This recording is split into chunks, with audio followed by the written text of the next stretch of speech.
Good evening students. आज हम application for job वाला लेटर यहाँ पे पढ़ने वाले हैं।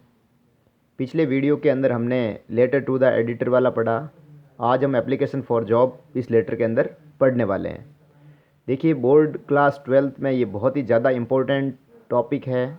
कई बार एग्ज़ाम के अंदर वापस इस रिपीट हो चुका ये क्वेश्चन, तो क्यों ना आप इसको एक बार अच्छे से पढ़ लें। तो देखो, सबसे पहले इसका मैं फॉर्मेट बता रहा हूँ आपको। इसमें केवल फॉर्मेट ही है, पढ़ने योग्य केवल फॉर्मेट ही है। इसमें आपको फॉर्मेट याद करना, ये हर प्रकार के लेटर में आपके काम आ जाएगा।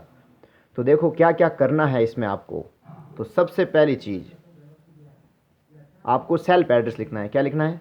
Self address. जैसा कि आप सबसे पहले भी लिखते थे हर लेटर के अंदर सेल्फ एड्रेस, तो इसमें भी आपको एक सेल्फ एड्रेस लिखना है। अगर एग्ज़ाम के अंदर क्वेश्चन में दिया हुआ है एड्रेस, तब तो आपको वो लिखना है।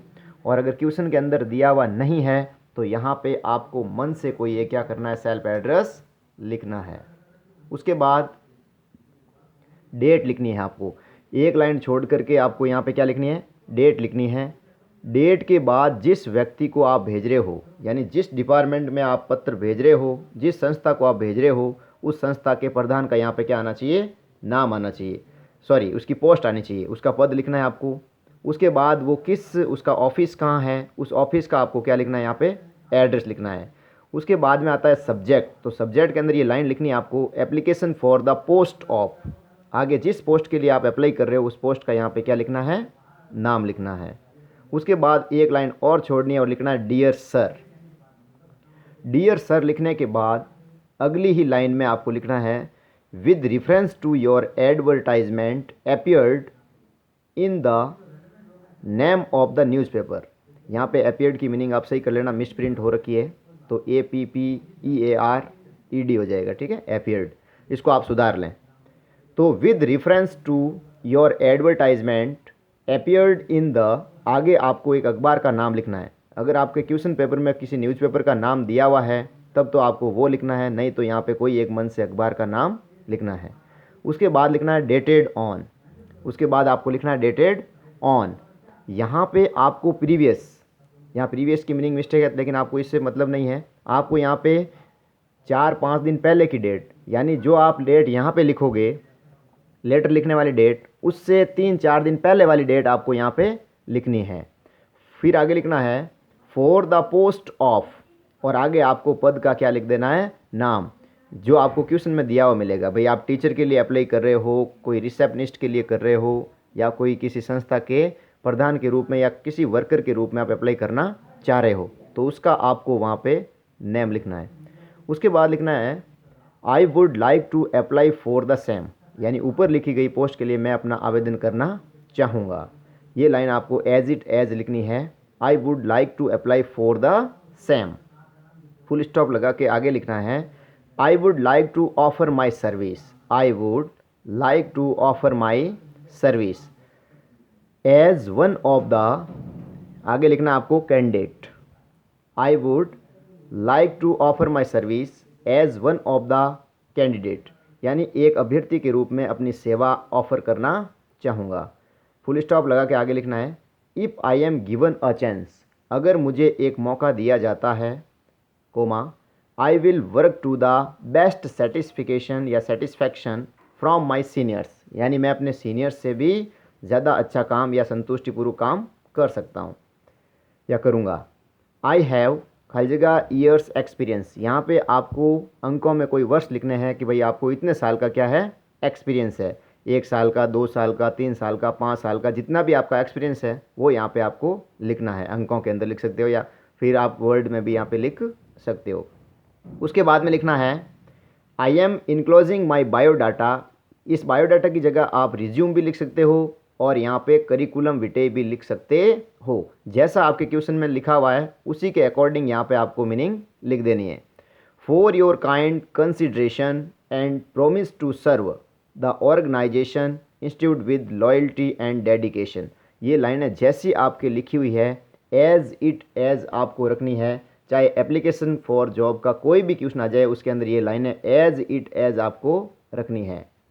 Next, if I am given an opportunity, अगर मुझे एक अवसर दिया जाता है, आई वुड बी ऑब्लिगेट, मैं आपका आभारी रहूँगा। मैं क्या रहूँगा? आभारी रहूँगा। उसके बाद में आपको लिखना है थैंकिंग यू, फिर नीचे लिखना है योर्स फेथफुली, नीचे अपने सिग्नेचर कर देना है, मतलब अपना नाम लिखना है। उसके बाद नीचे लिखना है इनक्लोज्ड, कि भाई आप साथ में क्या भेज रहे हो। अगर क्वेश्चन में सीवी लिखा है तो आप भी सीवी लिखेंगे, क्वेश्चन में बायोडाटा है तो आप भी बायोडाटा लिखोगे, और क्वेश्चन में अगर रिज्यूम है तो आपको भी वहाँ पे रिज्यूम लिखना है। ये था आपके केवल और केवल इसका फॉर्मेट, जो एक लेटर के रूप में लिखना है। तो ये लाइनें आपको जैसी लिखी हुई है इसके अंदर वैसी की वैसी लिखनी है। एक बार आप इसको कॉपी में अच्छे से लिख लें। उसके बाद में इसका पार्ट 2, ये पार्ट 1 है, ये तो आपको लेटर के रूप में लिखना ही लिखना है। इसके बाद आपको क्या करना है, इसके बाद आपको एक और पार्ट लिखना है इसका। तो देखिए इसका, इससे आगे क्या लिखना है आपको, तो इससे आगे इस तरह का ये इंटरफेस आपके सामने खुला हुआ है, देखो इसको। तो इसके बाद आपको ये चीज़ लिखनी है, यानी आपको क्या बनाना है यहाँ पे, अब यहाँ पे आपको रिज्यूम बनाना पड़ेगा, यानी अपना बायोडाटा यहाँ पे बनाना पड़ेगा। तो क्या क्या लिखना है इसके अंदर, ये पार्ट 2 है। पहले लेटर लिखना है, लेटर के बाद अगले पन्ने में आपको ये बनाना है। तो देखो सबसे पहले आपको अपना नाम लिख देना है, और अगर पर्सन में दिया हुआ है तब तो वो नाम लिखना है, और अगर दिया हुआ नहीं है तो यहाँ पे मन से कोई आप एक नाम लिख सकते हो। उसके बाद आगे लिखना है फादर्स नेम, यानी अपने पिता का नाम लिखना है। पिता का नाम लिखने के बाद मदर्स नेम, यानी अपनी मदर का नाम लिखना है। उसके बाद अपना जेंडर लिखना है, मेल फीमेल जो भी है वो आपको यहाँ पे लिखना है। उसके बाद डेट ऑफ बर्थ लिखनी है आपको। यहाँ पे ध्यान रखना, एक काल्पनिक डेट लिखनी है, लगभग आपको पुरानी डेट लिखनी है, यानी लगभग 19 सेंचुरी के अंदर, यानी 1900 के बाद जो लिखा हुआ है, 98 94 जो भी है उसके हिसाब से आप लिखना, ताकि आगे जो हम लिखेंगे एजुकेशन क्वालिफिकेशन उसमें कोई प्रॉब्लम नहीं आएगी। तो यहाँ पे एक कोई काल्पनिक डेट लिखनी है। उसके बाद लिखना आपको एज, की भाई आज वर्तमान में आप कितनी उम्र के हो गए हैं, तो ये एज लिखनी है आपको। उसके बाद कैटेगरी, आप किस कैटेगरी से बिलोंग करते हो, जनरल से हो, ओबीसी से हो, एससी से हो या एसटी से हो, जो भी हो यहाँ पे आप उसकी कैटेगरी मेंशन कर दें। उसके बाद लिखनी है नेशनलिटी, राष्ट्रीयता, तो यहाँ पे आपको लिखना है इंडियन। आगे लिखा हुआ है रिलीजन, अब रिलीजन का मतलब होता है धर्म, अब धर्म आपका लिखना है यहाँ पे हिंदू है जो भी है तो आप हिंदू लिख दीजिएगा यहाँ पे। उसके बाद मोबाइल नंबर लिखना है, क्या लिखना है, मोबाइल नंबर, आपके जो भी मोबाइल नंबर है, या फिर आप काल्पनिक नंबर भी लिख सकते हैं यहाँ पे। उसके बाद आपको अपनी ईमेल मेंशन करनी है यहाँ पे, कोई भी एक काल्पनिक या फिर आपकी बनी हुई है तो उस ईमेल के हिसाब से आप यहाँ पे लिख दें। उसके बाद में लिखा है मैरिटल स्टेटस, यानी आप मैरिड हैं या फिर अनमैरिड है, तो जो भी आपकी स्थिति है वो अपने हिसाब से यहाँ पे लिख सकते हैं। उसके बाद में एक नंबर पॉइंट आता है परमानेंट एड्रेस, तो यहाँ पे आपको अपना परमानेंट एड्रेस लिखना है। जैसे सबसे पहले लिखा है विलेज एंड पोस्ट, तो ये आपकी विलेज एंड पोस्ट ऑफिस का एड्रेस हो गया, जो भी आपका गांव है उसका यहाँ पे लिख देना है। उसके बाद में लिखना डिस्ट्रिक्ट, की भाई आप कौन से ज़िले से बिलोंग करते हो, अगर क्वेश्चन में है तब तो वो लिखना, नहीं तो ये लिख देना। उसके बाद तहसील, आप किस तहसील से बिलोंग करते हो। उसके बाद में स्टेट कौन सा है और स्टेट के पिन कोड कौन से हैं।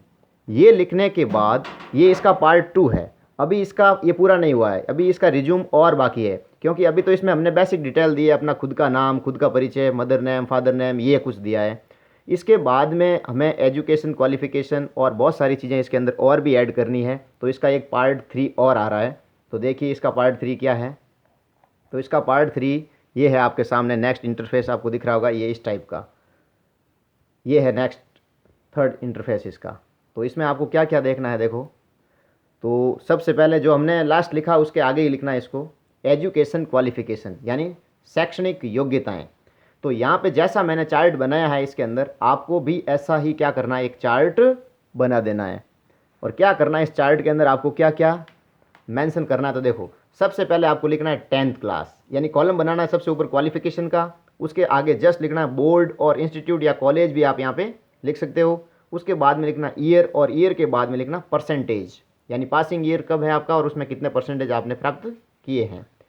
तो लिखा हुआ देखो 10th 12th ग्रेजुएट और पोस्ट ग्रेजुएट। अब यहाँ पे ये ध्यान रखना कि जैसी पोस्ट है वैसी आपको क्वालिफिकेशन लिखना है, 10th 12th तो दोनों में लिखना ही लिखना आपको, लेकिन अगर टीचर की है तो वहाँ पे आपको पोस्ट ग्रेजुएशन तक ही पहुँचना पड़ेगा। अगर कोई लेक्चरर की पोस्ट है तो आपको पोस्ट ग्रेजुएशन उसमें लिखना ही पड़ेगा। अगर कोई बीए लेवल किया, बीएससी या बीकॉम लेवल किया तो वहाँ पे आपको ग्रेजुएट लिखना पड़ेगा। 12th लेवल किया है तो वहाँ पे आपको 10th और 12th लिखना होगा। तो आपने 10th है वो कौन से बोर्ड से की, तो मैंने यहाँ पे लिखा BSER, यानी board of secondary education Rajasthan Ajmer. कब की, 2012 में। परसेंटेज कितने, 80%। ये सब काल्पनिक है। उसके बाद में आपको 12th board of second education Ajmer से की, 2014 में की और 89% बने। उसके बाद ग्रेजुएट कब की, कहाँ से की, तो JNV यानी जयनारायण व्यास विश्वविद्यालय से की।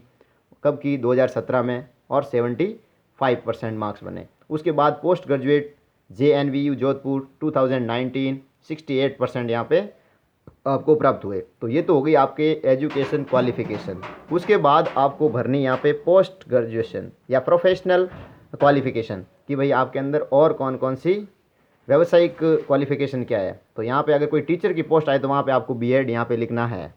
ठीक है, यहाँ पे B.Ed लिखना है। और B.Ed कहाँ से की आपने, उस कॉलेज का आगे क्या लिखना है, नाम लिखना है। कब की, तो यहाँ पे आपको ईयर भी लिखना है और कितने परसेंटेज हुए वो आपको यहाँ पे मेंशन करने हैं। अगर टीचर की आए तो ही B.Ed करना, बाकी किसी में आवश्यकता नहीं है। लेक्चरर की आ जाए या टीचर की कोई पोस्ट आ जाए तो वहाँ पे आपको B.Ed लिखना जरूरी है। उसके बाद में कॉलम है अगला, अदर क्वालिफिकेशन। आपकी अदर क्वालिफिकेशन क्या क्या है। अगर मान लो कोई LDC की पोस्ट आ गई तो वहाँ पे आपको कंप्यूटर से रिलेटेड कुछ लिखना पड़ेगा। RICT है, PGDCA है या फिर O लेवल है, जो भी है उस पोस्ट के हिसाब से आपको लिख देनी है। उसके बाद टाइपिंग वगैरह जो भी है आपको आती है उस हिसाब से आप लिख सकते हो। उसके बाद में ये पूछ रहा है जॉब एक्सपीरियंस, यानी आपको जिस काम के लिए आप आवेदन कर रहे हो उसका आपको अनुभव कितना है। तो यहाँ पे एक्सपीरियंस भी आपको लिखना होगा, इतने साल का मुझे क्या है एक्सपीरियंस है, 2 साल 3 साल 4 साल, जो भी आपका एक्सपीरियंस है वो यहाँ पे लिख सकते हो। उसके बाद में अगला एक कॉलम आता है हॉबीज़, कि भाई आपकी हॉबीज़ क्या है, आपके इंटरेस्ट क्या है। ठीक है, तो आप लिखोगे यहाँ पे रीडिंग बुक्स, डिबेट यानी वाद विवाद में भाग लेना, और प्लेइंग खेलना वगैरह, ये सब हमारी क्या है रुचि है। आप यहाँ पे कोई चेंज भी कर सकते हो, रुचि अगर आपकी कुछ अलग है तो। उसके बाद में लिखना लैंग्वेज, कि आपको कौन कौन सी लैंग्वेज आती है। तो हिंदी एंड इंग्लिश आप यहाँ पे मेंशन कर सकते हैं। उसके बाद में लिखना स्किल, कि भाई आपके अंदर और क्या क्या ऐसी कुशलताएं हैं, क्या क्या स्किल है आपके अंदर। तो आपको लिखना है good communication in Hindi and English, यानी हिंदी और अंग्रेजी के अंदर आप क्या कर सकते हो, कम्युनिकेट कर सकते हो, लोगों के अपनी सूचना प्रेषित कर सकते हो। और आगे लिखना है रेफरेंसेज। अब रेफरेंस के अंदर आपको क्या लिखना है कि भाई आप किसका संदर्भ लेना चाहोगे। कोई टीचर की है तो आप किसी प्रीवियस संस्था का नाम लिखना है, या ऐसा कुछ भी अगर जिससे संबंधित आए उससे संबंधित आपको यहाँ पे लिखना है। तो ये था हमारा एप्लीकेशन फॉर जॉब का परफॉर्मा, जिसमें आपको ये चीज़ें अनिवार्य रूप से क्या करनी है, लिखनी है। तो बहुत ही ईजी है, एक याद करोगे परफॉर्मा तो सारे लेटर में ये काम आ जाएगा। और अगर आपको किसी प्रकार की कोई प्रॉब्लम आ रही है तो आपके सामने जो नंबर लिखे हुए हैं आप इसके ऊपर कांटेक्ट कर सकते हैं। और आगे वाली जितने भी टॉपिक आपके 12th क्लास के हैं वो सारे यहाँ पे जल्द से जल्द अपलोड कर दिए जाएंगे। तो आप हमारे चैनल को सब्सक्राइब करें और कॉपी में इन चीज़ों को नोट डाउन करते रहें। Thank you.